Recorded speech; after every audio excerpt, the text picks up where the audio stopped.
Welcome into Firefield Vision, powered by NovaCare. Kevin Egan alongside Clint Mathis, assistant coach. And Clint, not what the doctor ordered against Colorado in terms of goals and in terms of the result, but it's strange to see the Fire still only 5 points away, so there is that glimmer of hope. No, there's definitely hope. I mean, the way the East is rounding up is there's quite a few teams that are at the bottom. I think we're only 5 points out of the playoff contention right now, so there's definitely hope.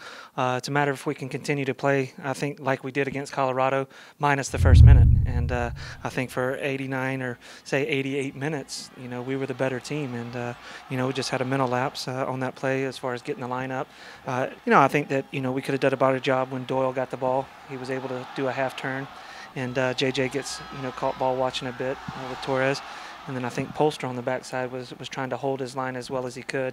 But he wasn't able to catch his guy who pretty much had a 10-yard head start on him once he was holding the line. And, I think it's one of those things where, we start out games. You've seen it earlier in the season where we were at Columbus and we give up that penalty kick in 8 seconds.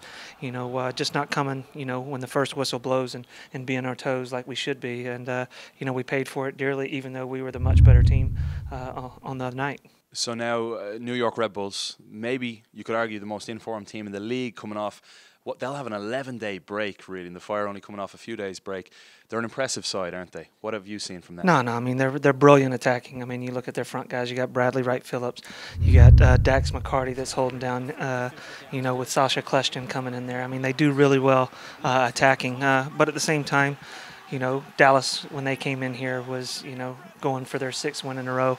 If I looked at it this morning, I believe that the Red Bulls have won 5 out of their last 6 league games, not counting that Philadelphia loss in the Open Cup. But, they're in good form right now. Hopefully, this 11-day break kind of backfires on them and put them in a lull since they were going on such a good playing form. And hopefully when they come in here, for the most part, we do well. And hopefully we can get that 3 points before going to Orlando. All right, Clint, best of luck. Thank you very much. Appreciate it.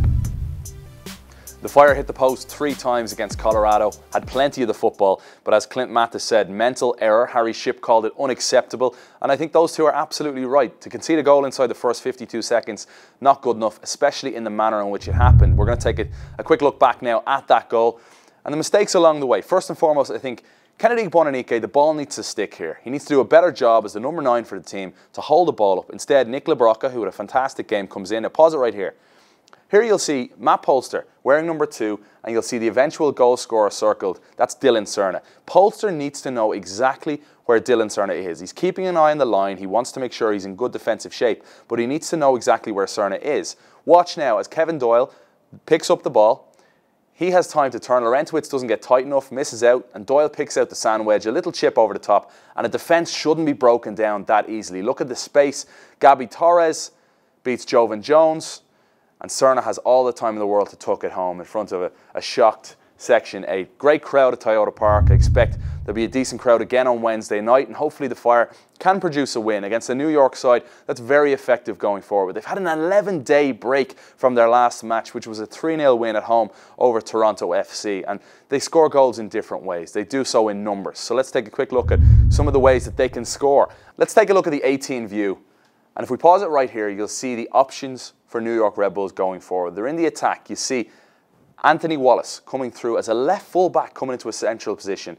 Lloyd Sam is staying wide. Grella has tucked inside from right midfield. And then you see the arm of Bradley Wright Phillips looking for the ball over the top. So plenty of options. And if we roll it on, the ball is played to feet. Now, Bradley Wright Phillips is lethal in these areas. Morgan doesn't get close enough. Simple little threaded pass to Bradley Wright Phillips, and he does not miss in those scenarios. Wonderful finish from the top marksman last season. Now again, you see the fullback coming in to a central area. He likes to do that, Anthony Wallace. Let's rip from distance. The goalkeeper needs to do better. 2-0 New York Red Bulls after 65 minutes. And in the end, what I like about the Red Bulls here is they don't sit back. They don't try and soak up pressure, and they attack in numbers. New signing Gonzalo Veron gets on the end. Bradley Wright Phillips' shot is saved. But again, they break the Toronto back 4 very easily. And I think against the Fire, they have to keep a tight back four. You need good communication between your central midfielders, your wingers. Everybody defending against the New York Red Bulls needs to be on point because they like to rotate, they like to cut in centrally at times as well, and it's been a theme for them this season under Jesse Marsch. They could very well go on and challenge to win the Supporters' Shield, but the Fire could have a say in that because they play the Red Bulls 3 times in these remaining 10 games. So a crucial stretch for the Chicago Fire continues this Wednesday at Toyota Park. Kristen Press joins Dan Kelly and I on CSN for our pre-game show. That starts at 7 o'clock with the match kicking off at 7:30.